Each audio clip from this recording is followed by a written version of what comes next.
다음으로는 세 번째 개념인 반대와 모순에 대해 살펴보겠습니다.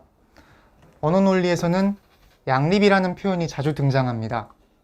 여기서 양립할 수 있다라는 말은 두 개의 명제가 동시에 참일 수 있음을 의미합니다. 그러므로 지문과 양립할 수 있는 선지라는 말은 지문의 내용과 상충하지 않는 선지를 고르라는 의미입니다. 그렇다면 두 명제가 양립할 수 없는 혹은 상충하는 경우는 어떤 경우일까요? 그것은 크게 반대관계와 모순관계에 해당하는 경우를 의미합니다. 먼저 반대관계란 두 개의 명제 중 한 명제가 참인 경우 다른 한 명제는 반드시 거짓인 관계를 의미합니다. 따라서 두 명제는 동시에 참일 수 없습니다. 한 명제가 참인 경우 다른 한 명제는 반드시 거짓이기 때문입니다. 하지만 두 명제가 동시에 거짓일 수는 있습니다. 다음으로 모순관계는 두 명제가 동시에 참일 수도 없고 동시에 거짓일 수도 없는 관계를 의미합니다. 반대관계에서는 두 명제가 동시에 거짓일 수 있었지만 모순관계에서는 두 명제가 동시에 거짓일 수 없습니다. 즉, 한 명제가 참이면 다른 한 명제는 반드시 거짓이고 두 명제가 동시에 거짓일 수는 없습니다. 반대와 모순의 관계는 진리표를 통해서 더 정확하게 살펴볼 수 있습니다. 진리표는 이렇게 구성되어 있습니다. A라는 명제, B라는 명제, 그리고 반대와 모순 관계가 있습니다. 먼저 A도 참이고 B도 참인 경우에는 반대 관계도 성립하지 않고 모순 관계도 성립하지 않습니다. 그리고 A와 B의 참 거짓 관계가 서로 다를 경우에는 반대 관계와 모순 관계가 모두 성립합니다. 중요한 것은 A와 B가 둘 다 거짓인 경우입니다. A와 B가 둘 다 거짓이라면 반대 관계는 성립할 수 있지만 모순 관계는 성립할 수 없습니다. 따라서 두 명제가 모두 거짓인지 모두 거짓이 될 수 있는지에 따라서 반대인지 모순인지가 달라진다고 보시면 되겠습니다. 사례를 통해서 설명드리겠습니다. 5급 공채 시험에 실제로 기출되었던 지문입니다. 방탄조끼 M군은 모든 소총의 탄환으로부터 신체를 보호할 수 있도록 설계되었다. 특수부대에서 사용하는 적용용 소총인 SSG-67은 어떤 방탄조끼도 뚫을 수 있다. 이 두 개 명제의 관계가 반대인지 모순인지 혹은 아무 관계도 없는지를 구분하는 문제입니다. 방탄조끼는 모든 소총의 탄환으로부터 신체를 보호할 수 있도록 설계되었다. 그리고 소총은 어떤 방탄조끼도 뚫을 수 있다. 일단 두 명제가 동시에 참일 수 없다는 점은 확실하게 알 수 있습니다. 만약 두 명제가 모두 참이라면 방탄조끼는 어떤 소총으로부터도 신체를 보호할 수 있는데 이 적용용 소총은 어떤 방탄조끼도 뚫을 수 있으므로 성립할 수 없기 때문입니다. 그러므로 이 두 개의 선지가 서로 반대 관계인지 모순 관계인지를 파악해야 합니다. 결론부터 말씀드리면 이 두 개의 선지는 서로 반대 관계입니다. 반대 관계와 모순 관계를 살펴보기 위해서는 두 명제가 동시에 거짓이 될 수 있는지를 살펴보면 됩니다. 방탄조끼 M9가 모든 소총의 탄환으로부터 신체를 보호할 수 없다. 특수부대에서 사용하는 적용용 소총인 SSG-67은 어떤 방탄조끼도 뚫을 수 없다. 두 개의 명제가 동시에 거짓인 경우를 상상하는 것이 가능합니다. 방탄조끼 M9도 소총의 탄환으로부터 신체를 제대로 보호할 수 없고 특수부대에서 사용하는 소총인 SSG-67은 어떤 방탄조끼도 뚫을 수 있는 것이 아니라 일부 방탄조끼는 뚫을 수 없다 라고 한다면 두 명제는 동시에 거짓일 수 있습니다. 따라서 이런 경우에는 모순관계가 아니라 반대관계가 됩니다. 모순과 반대가 헷갈릴 수 있는데 모순관계인지 반대관계인지를 파악하는 기준은 두 명제가 동시에 거짓이 될 수 있는가 라는 점을 꼭 기억해 주시기 바랍니다. 예제 1번을 보겠습니다. 다음 정의에 따를 때 서로 모순되는 주장의 쌍으로 묶인 것은 이라는 문제입니다. 지문에 모순의 정의가 주어져 있으나 우리는 모순의 정의를 이미 알고 있기 때문에 굳이 이 정의를 읽으실 필요는 없습니다. 모순의 정의를 바탕으로 바로 문제를 풀어주시면 되겠습니다. 모순되는 주장의 쌍을 구하는 것인데, 모순이란 하나의 주장이 참이라면 다른 하나의 주장은 거짓이고, 하나의 주장이 거짓이라면 다른 하나의 주장은 참이 되는 관계를 말합니다. 따라서 두 주장이 동시에 참이어서도 안 되고 두 주장이 동시에 거짓이어서도 안 됩니다. 따라서 두 문장이 동시에 참이 될 수 있는지, 두 문장이 동시에 거짓이 될 수 있는지 여부를 각각 검토하시면 모순되는 주장의 쌍을 골라낼 수 있습니다. 1번 선지부터 살펴보겠습니다. 정치가 중 정직한 사람은 거의 없다. 정직한 사람들 중 대부분은 정치가이다. 이 두 문장은 동시에 참이 될 수 있습니다. 정치가 중 정직한 사람은 거의 없다. 정직한 사람이 10명 있다고 해봅시다. 그리고 정치가는 1000명 있다고 가정하겠습니다. 이 경우 정치가 중 정직한 사람은 거의 없다 라는 문장은 참이 됩니다. 그런데 정직한 사람 10명이 모두 정치가라면 정직한 사람들 중 대부분은 정치가이다 라는 문장 역시 참이 됩니다. 따라서 두 문장은 동시에 참이 될 수 있으므로 모순도 아니고 반대도 아닙니다. 2번 선지를 보겠습니다. 핵전쟁이 일어난다면 아무도 살아남지 못한다. 핵전쟁이 일어나도 하늘이 돕는 사람은 살아난다. 두 문장은 동시에 거짓일 수 있습니다. 핵전쟁이 일어난다면 아무도 살아남지 못하지만 이 경우가 거짓말이라면 핵전쟁이 일어나도 아무도 살아남지 못하는 것은 아니다. 핵전쟁이 일어나도 하늘이 돕는 사람은 살아난다 라는 문장이 거짓이라면 핵전쟁이 일어나도 하늘이 돕는 사람은 살아나지 못한다가 됩니다. 핵전쟁이 일어났을 때 누군가는 살아남지만 그 살아남은 사람이 하늘이 도운 사람은 아니라면 두 문장은 동시에 거짓이 될 수 있습니다. 따라서 두 문장은 모순이 아닙니다. 3번을 보겠습니다. 완벽한 정부는 있을 수 없다. 모든 국민의 지지를 받을 수 있다면 완벽한 정부는 있을 수 있다.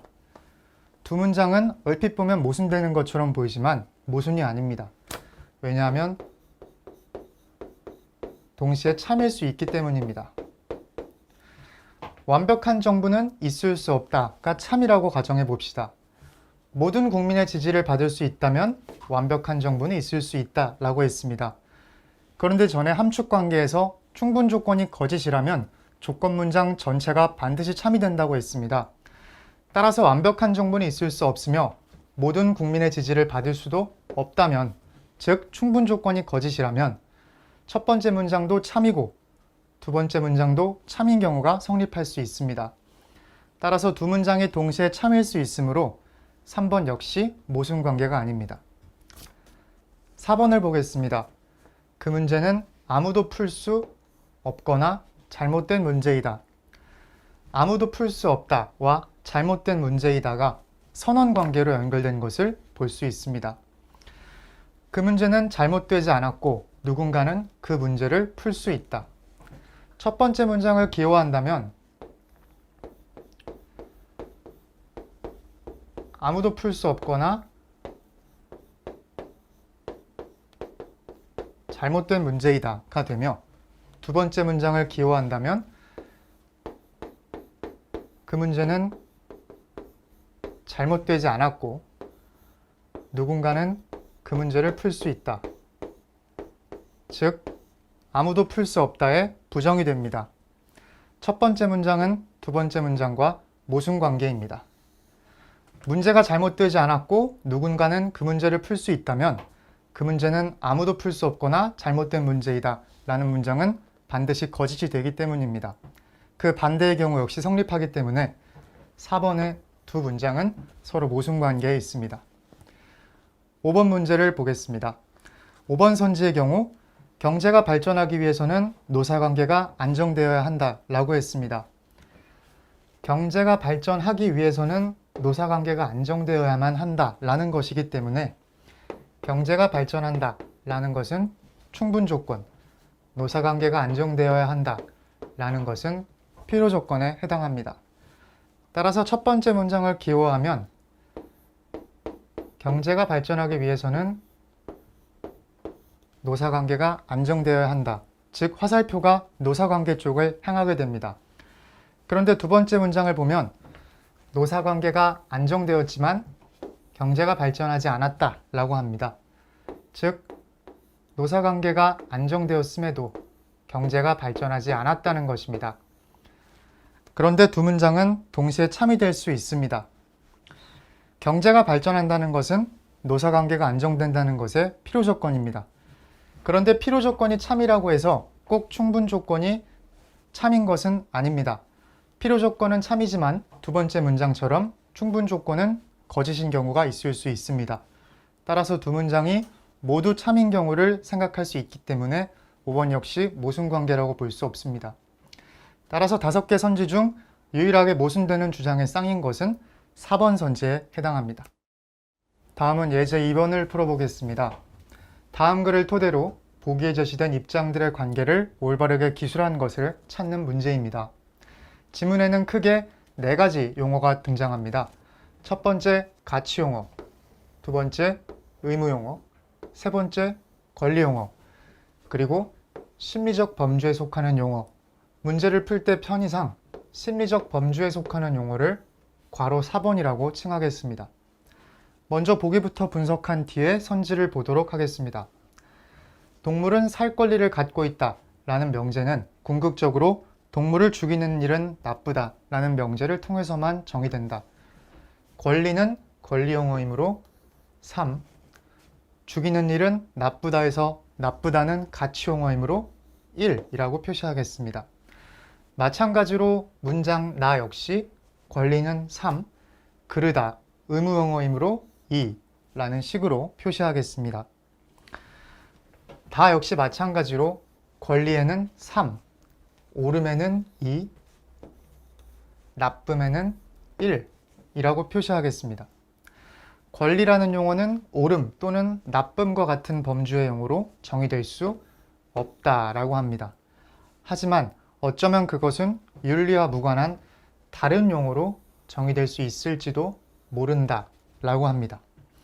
여기서 정의될 수 있을지도 모른다라는 표현에 주목하셔야 합니다.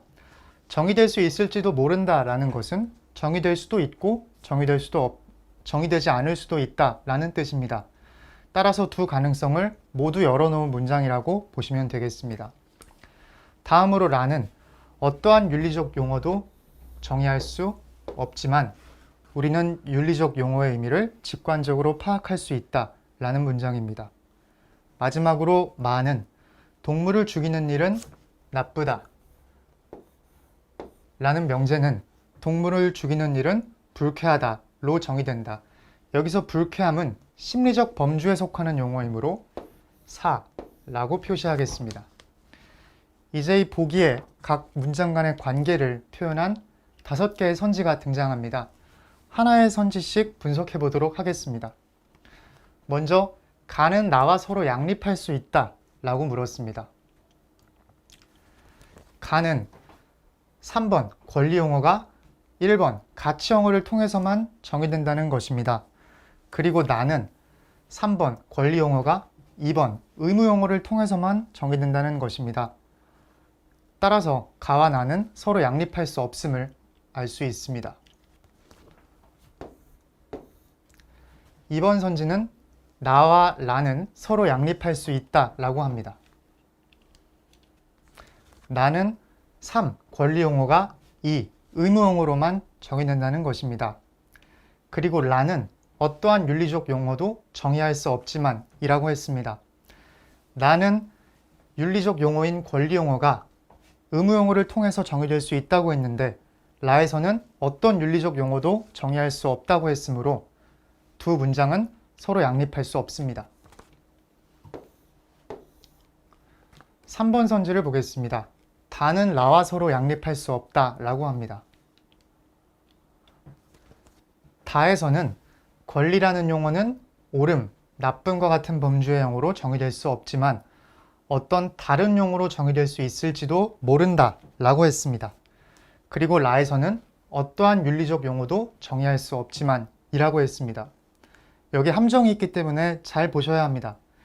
다의 경우 권리라는 용어가 다른 용어로 정의될 수 있을지도 모른다 라고 했습니다. 아까 말씀드렸다시피 정의될 수 있을지도 모른다에는 정의될 수 있다 혹은 정의될 수 없다 두 가지 가능성이 모두 포함되어 있습니다. 따라서 라에서 어떠한 윤리적 용어도 정의할 수 없지만 이라고 말했다고 해서 다와 양립할 수 없는 것은 아닙니다. 있을지도 모른다에는 정의할 수 없는 경우가 포함되어 있기 때문입니다. 따라서 다는 라와 서로 양립할 수 있습니다. 다음으로 4번 선지를 보겠습니다. 다는 마와 양립할 수 있다 라고 했습니다. 다는 권리라는 용어가 옳음, 나쁨과 같은 범주의 용어로 정의될 수 없지만 다른 용어로 정의될 수 있을지도 모른다 라는 문장이고, 마는 동물을 죽이는 일은 나쁘다, 즉 가치 용어가 동물을 죽이는 일은 불쾌하다, 즉 심리적 범주에 속하는 용어로 정의된다는 문장입니다. 다는 권리 용어에 대해 소술하고 있고 마는 가치 용어에 대해 소술하고 있기 때문에 두 문장은 전혀 다른 내용을 담고 있는 문장입니다. 따라서 두 문장은 서로 양립할 수 있습니다. 전혀 관련이 없는 내용이기 때문입니다. 따라서 4번 선지가 정답이 됩니다. 5번 선지까지 살펴보겠습니다. 라는 마와 서로 양립할 수 있다 라고 했습니다. 라는 어떠한 윤리적 용어도 정의할 수 없다 라는 문장입니다. 그리고 마는 동물을 죽이는 일은 나쁘다 라는 명제는 동물을 죽이는 일은 불쾌하다로 정의된다는 것입니다. 분명 라에서 어떠한 윤리적 용어도 정의할 수 없다 라고 했는데 마에서는 나쁘다 라는 가치 용어가 들어간 명제를 불쾌하다 라는 심리적 범주에 속하는 용어가 들어간 명제로 정의하고 있습니다. 따라서 라와 마는 서로 양립할 수 없습니다. 5번 선지 역시 옳지 않은 선지가 됩니다. 따라서 정답은 4번이 되겠습니다.